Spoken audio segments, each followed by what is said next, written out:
My political power panel with me now, Democratic strategist Jessica Tarlov, Independent Women's Forum Sabrina Shaeffer, and Conservative Radio Gina Loudon. With me now, welcome one and all. Jessica, as our Democratic voice, so what is your opinion? Some people say it's not fair. You build a business, you become a millionaire, you have already paid taxes on this money. Yeah. You want to leave it to your family, and then the government is going to tax you again. I understand. In your death. In your death, yes. Well, at least you don't have to be around to watch it. No, I totally understand the concerns here, and I think that, you know, Hillary Clinton even lowering the bar for where this should kick in, I think it was at $3.5 million. It's certainly a large amount of money if you look at what the average American earns, but that's not just Wall Street money. That's a farmer in Iowa who's built a successful small business. What I would say, though, is that with Donald Trump and the way that his plan is constructed, it does seem like he was just principally concerned with helping himself and those of his ilk out. You know, kind of when you think about that, they're going to save $4 billion there, and then he's also not taking into account that the Congressional Budget Office said that this is going to cost us $270 billion over 10 years, and we already know that Trump's plan, from the appraisals that we've seen so far, and we know there are more to come, is going to add about $10 trillion to the deficit. So it's complicated here. I understand the theory, but again, you know, Trump's always looking out for Trump, and that's my problem here. So, Gina, what about this idea that no one in this country, and I'm more or less paraphrasing Democratic Senator Elizabeth Warren, no one in this country who has gotten rich on their own, the essence of if you build something here, somehow the government's, you owe the government something for being able to build something here.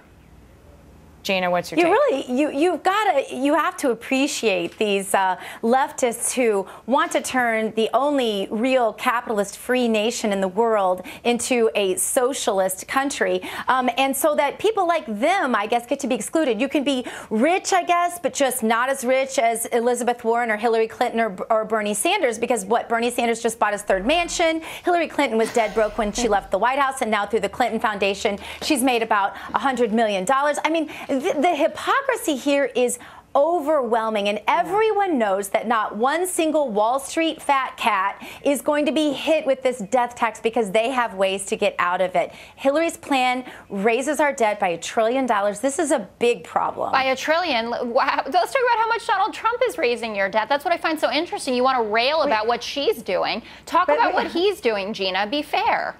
Jessica, every single thing that Hillary Clinton has proposed is about raising taxes, raising the debt. Every single thing that she has proposed is going to cause more problems. But she outlined how she will pay for it. So, Gina, I want to get your opinion. Yeah. What stood out to you? People are going to go to the polls in November. There's a lot of independent voters. What is going to matter to their pockets based on what you heard this week? Yeah, I'm not always a huge fan of Donald Trump's, but this is one time where he was right on with his message. The fact is the estate tax affects a very small number of Americans, but people are overwhelmingly opposed to it. In fact, in 2015, Fox News did a poll, and 71% of Americans were opposed to raising the death tax. The following year, another 54% said it should not go higher. People see this as unfair, and that's what it comes down to, is perceptions of fairness and the perception that you have an equal opportunity to achieve that success that Donald Trump has reached and that many others in America have. And so this is all about not the dollars and cents so much as people figuring out, will I have an opportunity to build something? Should I be investing and saving? And will I be able to contribute to the sort of economic growth of this country? That's one thing where I think he got it correct this week. He got it right. Inspiration, motivation, capitalist system, etc. And I think simplifying the tax code for many people, they applaud that notion. Of course, that he borrowed heavily from House Republicans, but it is a very good idea. Jessica, Sabrina, Gina, thank you all. Thank you.